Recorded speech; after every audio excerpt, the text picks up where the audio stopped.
ስለዚህ አብን ወልድን መንፈስ ቅዱስን ማዘል ይቻላል ወይ? ይሄንን ለኢትዮጵያ አቡነ ዘራብሩክ የተባለው ጻድቅ ቅዱስ ይሄ ሰውዬ ምን እየሰራ ነው ከተባለ ይሄ ሰውዬ ዓለምን ዞረ ይላል። ግን ምን እየዞረ ነው? በዘንዶ ተጭኖ ዓለምን የሚዞር ከሆነ ጻድቅ አይደለም። በዘንዶ ተይዞ ዓለምን ዞረ ተብሎ ታሪክ የሚተረክለት የሚጻፍለት ከሆነ ትክክለኛ ጻድቅ አይደለም። ስለዚህ የኢትዮጵያ ሕዝብ ከዘንዶ አፍ መውጣት መቻል አለበት። መጀመሪያ እዚህ ውስጥ ተካሎ ዘንዶ ጎጃምን ይዟል። ጎጃምን ይልቀቅ ዘንዶ ይልቀቅ መልቀቅ መቻል አለበት።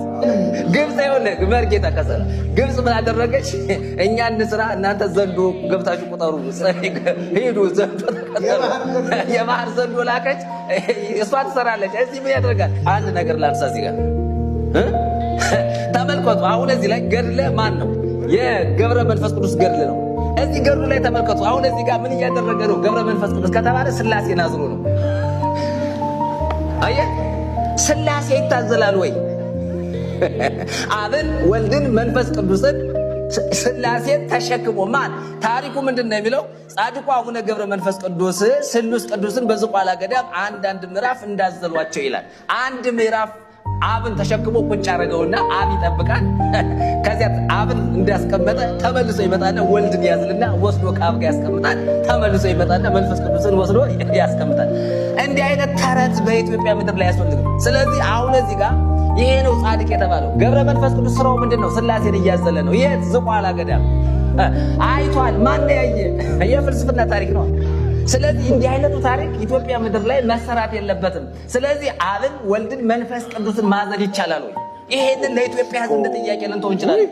እዚህም ጋር ስንመጣ እንግዲህ ስዕሉን እንመልከት። ጻድቁ አባታችን አቡነ ገብረ መንፈስ ቅዱስ ከዚህ አላፊ ዓለም ነፍስ ከስጋቸው ሲለይ ጌታችን ኢየሱስ ክርስቶስ ግሩማን መላእክትን እናቱን ድንግል ማርያምን አስከትሎ ምድረ ከብድ ገዳም በመውረድ የኢትዮጵያን ሕዝብ በሙሉ ምሬልሃለሁ ብሎ ቃል ኪዳን ሲገባላቸው የሚያሳይ ስዕል ይላል። ገብረ መንፈስ ቅዱስ እዚህ ላይ ተኝቷል። እዚህ ላይ ሙቶ ማለት ነው።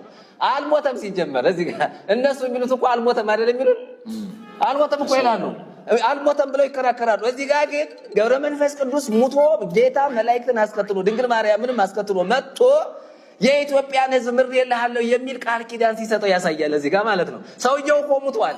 እየሰማ ነው ወይ ገብረ መንፈስ ቅዱስ? ጥያቄ አለኝ። ጥያቄ አለኝ። እዚህ ጋር ሙቷል ከተባለ ሙቷል ነው። ለሞተ ሰው እንዴት ቃል ኪዳን ገባ? አይሰማም። እንዴት አይነት ማታለል እንደሆነ ይኸው በርቂ ተከሰተ። ሰውየው ሙቶ እዚህ ጋር ተገንዞ ግን ቃል ኪዳን ምሬልሃለሁ ይለዋል። ኢየሱስ ሞቶ እኮ ወዲያው ተደብሮ ጌታችን ኢየሱስ ክርስቶስማ ሐዋርያ ሲገንዙት ኒቆዲሞስና ዮሴፍ ሲገንዙት እንደ ሩቅ ቢሲ ለምን ዝም ብላችሁ ትገንዙኛላችሁ? ዋን መስፈስ እግዚአብሔር አይንቲው ይላል።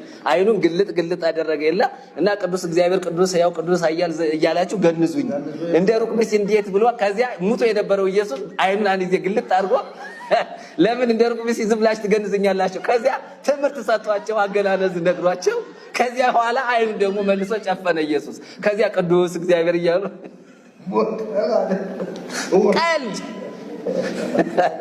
ቀልድ